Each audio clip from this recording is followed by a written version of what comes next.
एक अल्लाह के बड़े मशहूर वली हैं जिनका नाम हजरत कुतुब शाह गोरी रहमतुल्लाहि ताला अलैह है। एक कर्नाटक के एक शहर में है। अल्लाह अकबर। जब इनकी मौत का वक्त अनकरीब आया तो इन्होंने अपने मुरीदों को पास में बुलाया और बुलाने के बाद में कहते हैं, ए मेरे मुरीदों, जब मेरा इंतकाल हो जाए, जब मैं दुनिया से कूच कर जाऊं, तो मेरे इंतकाल के बाद में मेरे जनाजे को कहीं दफनाना नहीं, बल्कि तुमसे जितना चला जाए मेरे जनाजे को लेकर के चलते रहना। अगर थक जाओ फिर उसको रख देना, आराम करना, फिर लेकर के चलते रहना। इसी तरीके से तुम्हें कितना भी वक्त अगर जनाजे को लेकर के चलते हुए हो जाए, तुम जनाजे को रोकना नहीं बल्कि जनाजे को लेकर के चलते रहना। अल्लाह अकबर। कुछ वक्त के बाद में इंतकाल हो गया। इंतकाल के बाद में उनके मुरीद अपने घर गए। जैसे ही इंतकाल हुआ अपने घर गए। घर जाने के बाद में बैकों के अंदर कपड़े भरने लगे। घर वालों ने मालूम किया कि क्या हो गया है, आखिर आप कहाँ जा रहे हैं। घर वालों ने जब मालूम किया कि कहाँ जा रहे हैं तो कहते हैं, साहब का इंतकाल हो गया है। वो मुरीद भी क्या शान वाले थे। आजकल अगर किसी पीर का इंतकाल हो जाए तो अगर कहीं दूर कब्रिस्तान होते हैं तो लोग पहुंच जाते हैं कब्रिस्तान के अंदर। जनाजे के साथ चलना पसंद नहीं करते हैं, कब्रिस्तान के अंदर पहुंच जाते हैं। हमारे किसी अजीज का, किसी भाई का इंतकाल हो जाए तो लोग सीधा बाइकों से, गाड़ियों से कब्रिस्तान पहुंच जाते हैं। जनाजे के पीछे चलना ही पसंद नहीं करते हैं। लेकिन वाह, क्या शान थी उन मुरीदों की कि वो मुरीद अपने घर गए, बैकों में कपड़े भरने लगे। घर वालों ने मालूम किया कि आखिर क्या मामला है, कपड़े भर करके कहाँ जा रहे हो। तो कहते हैं कि पीर साहब का इंतकाल हो गया। तो कहा कि इंतकाल हो गया, जनाजे में जाइए, लेकिन ये बैकों में कपड़े भरने का क्या मतलब है। कहते हैं कि पीर साहब इंतकाल से पहले इस बात को कह करके गए हैं कि मेरे जनाजे को लेकर के चलते रहना और जहां मेरा जनाजा रुक जाए उस जगह मुझे दफन कर देना। तो कहते हैं अब ये नहीं पता कि पीर साहब का जनाजा कितने वक्त हमें लेकर के चलना पड़े या कितने साल गुजर जाए हमें लेकर के चलना पड़े। वो पीर साहब घर से मुरीद बैग भर के कपड़े ले जाने लगे। अल्लाह अकबर। पीर साहब के जनाजे को उठाया, उठाने के बाद में चल देते हैं। अल्लाह अकबर। तारीख बताती है कि जनाजा 1 हफ्ता चलता रहा इसी तरह से। 1 हफ्ता, फिर पूरा महीना चलता रहा। पूरे महीने के बाद में 2 महीने, 3 महीने, 4 महीने, 5 महीने, 6 महीने, 7 महीने, 8 महीने, यहां तक के पूरा 1 साल जनाजा चलता रहा और अभी रुका नहीं। 1 साल के बाद में फिर 2 साल, 3 साल, 4 साल, 5 साल, 6 साल, 7 साल, 8 साल, यहां तक के 10 साल जनाजा चलता रहा। 10 साल के बाद में फिर भी जनाजा नहीं रुका। अल्लाह अकबर। क्या वली की शान थी कि 10 साल मुरीद जनाजे को लेकर के चलते रहे। क्या शान वाले मुरीद थे और क्या शान वाले वो पीर थे जिनका इंतकाल हुआ था। अल्लाह अकबर।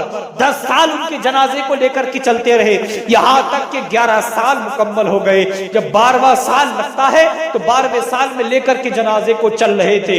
अल्लाह अकबर। चलते रहे कि कर्नाटक में पहुंचे। कर्नाटक का एक शहर है, उस शहर में जब पहुंचे तो एक जगह दिखाई दी जहां मंदिर बना हुआ था। मंदिर के सामने काफी बड़ी जगह थी जो उस जनाजे को लेकर के मुरीद चल रहे थे। उन लोगों ने सोचा कि इसी जगह आराम कर लिया जाए, यहाँ वुजू वगैरह करने के बाद में नमाज वगैरह पढ़ लिया जाए, यहाँ मंदिर है, पानी वगैरह का इंतजाम होगा। उन मंदिर वालों से बाबा से इजाजत ली, कहा कि पंडित साहब हमें कुछ देर के लिए यहाँ आराम करना है, हम खाना वगैरह खाने के बाद में यहाँ से निकल जाएंगे, हमें इजाजत दे दीजिए। उस पंडित ने इजाजत दी। पीर साहब के जनाजे को रख दिया गया। अब जहन खोलने के बाद में गुफ्तगू को सिमात करें। पीर साहब के जनाजे को रख दिया गया। मुरीदों ने वुजू वगैरह किया, नमाजें अदा की। नमाज अदा करने के बाद में खाने वगैरह को खाया। जैसे ही खाना वगैरह खाते हैं वो पंडित कहता है कि अब रानी के आने का वक्त हो गया है, अब यहाँ से चले जाएं। वो टोपी वालों से बहुत ज्यादा नफरत करती है। अगर टोपी वाले को यहाँ मंदिर के इर्द गिर्द देख लेती है तो वो उनका सर कलम करवा देती है और आपकी वजह से वो मेरे भी सर को कलम करवा देगी। अल्लाह अकबर। मुरीदे आए और आने के बाद में मुरीदों ने पीर साहब के जनाजे को 4 लोगों ने उठाने की कोशिश की, लेकिन पीर साहब का जनाजा नहीं उठ करके देता है। 8 लोग आए, उठाने की कोशिश की, लेकिन पीर साहब का जनाजा नहीं उठता है। अल्लाह अकबर। यहाँ तक के 40 मुरीद उस जनाजे में आकर के कांधा लगाने लगे। पीर साहब का जनाजा हिलने का नाम तक नहीं लेता है। ऐ मेरे भाइयों, आप यहाँ से चले जाओ, अगर रानी आ गई और उसने आपको देख लिया, आपका सर कलम करवा देगी। अल्लाह अकबर। मुरीदों ने कहा कि बाबा, हम जनाजा उठाने की कोशिश कर रहे हैं लेकिन जनाजा उठ करके नहीं दे रहा है। अल्लाह अकबर। बाबा ने सोचा कि शायद ये मजाक कर रहे हैं। बाबा ने जनाजे को हिलाने की कोशिश की। बाबा ने जब जोर लगाया और ज्यादा जोर लगाया तो यहाँ तक के हाल में बाबा आ गया कि अगर थोड़ा सा और जोर लगाता तो बाबा निकल जाता। ये हाल बाबा का हो गया। बाबा ने जब ये देखा तो सोचा कि मेरी ताकत से ये जनाजा हिला भी नहीं। सोचने लगा बाबा कि कोई अंदरूनी शक्ति इनके अंदर है। अल्लाह अकबर। इत्तेफाक से रानी के आने का वक्त अनकरीब हो गया। जब रानी आई, आने के बाद में ऐलान लगना शुरू हो गए कि रास्ते को खाली कर दिया जाए, रानी आ रही है, अगर कोई रास्ते में आ जाएगा तो उसका सर कलम कर दिया जाएगा। अल्लाह अकबर।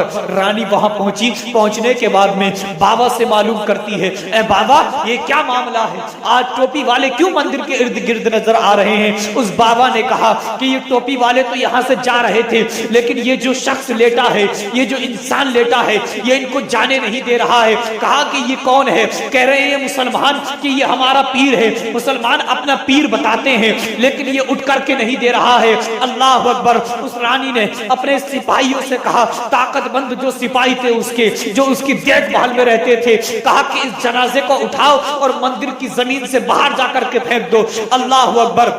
वो उसके पहलवान आए और आने के बाद में जनाजे को कोशिश की हिलाने की, लेकिन जनाजे हिल करके नहीं दे रहा है। जनाजे के नीचे बढ़ गए। बढ़ने के बाद में कमर के जोर से उस जनाजे को हिलाने की कोशिश की, लेकिन कमर की उनकी हड्डियां चटकने की आवाज आई, लेकिन जनाजा हिल करके नहीं देता है। अल्लाह अकबर। रानी ने कहा कि आखिर इतना हेकड़ आदमी कौन इसके अंदर लेटा है कि जो जनाजे को हिलने भी नहीं दे रहा है। अल्लाह अकबर। उस वक्त ट्रैक्टर, ये जेसीबी का इंतजाम नहीं था। उस वक्त हाथियों को बहुत ज्यादा ताकत भर माना जाता था। अल्लाह अकबर।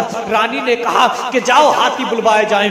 2 हाथियों को बुलवाया गया। मंगवाने के बाद में एक जंजीर को बुलवाया गया। जंजीर जब आती है तो रानी कहती है कि इस जंजीर को इस जनाजे में बांधो और हाथियों के बांध दो। हाथी इसे खींच करके ले जाएंगे और दूर जाकर के फेंक देंगे। खुदा की कसम, तारीख बताती है कि जब हाथियों ने उस जनाजे को खींचा तो खुदा की कसम 72 कड़ियों की वो जंजीर थी।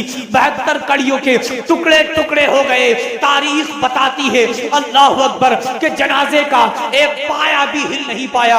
अल्लाह अकबर। जब ये मामला रानी ने देखा तो रानी कहती है, आखिर इसके अंदर लेटा कौन है? वो कहते हैं कि ये हमारे पीर हैं और आज से 12 साल पहले हमारे पीर का इंतकाल हुआ था, लेकिन मरने से पहले हमारे पीर ने कहा था कि मेरे जनाजे को लेकर के चलते रहना और जहां मेरा जनाजा रुक जाए, जहां मेरा जनाजा उठना बंद कर दे, जहां मेरा जनाजा हिलना बंद कर दे, वहीं मुझे दफन कर दिया जाए। रानी ने ये बात सुनी, कहा कि ये यहाँ दफन होना चाहता है और यहाँ मेरा मंदिर है, यहाँ मेरी पूजा करने की जगह है। तो उस रानी ने कहा कि मुझे इनका चेहरा दिखाया जाए।